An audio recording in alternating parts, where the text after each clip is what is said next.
حضرتك يا فندم كيف ترى دور دول الجوار في الأزمة في ليبيا، يعني كمصر وتونس والجزائر؟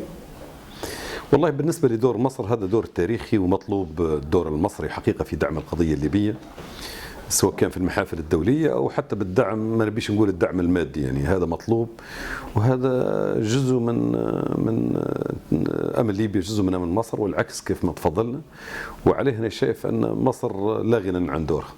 بالنسبة لتونس ما أعتقد أن في دور مرجو من تونس، خاصة في ظل الوضع أو في ظل النظام الحالي اللي موجود في تونس. النظام الحالي هو في تونس حقيقة نظام كان له دور في تدمير ليبيا، وبالتالي لا يعول على دور النظام التونسي.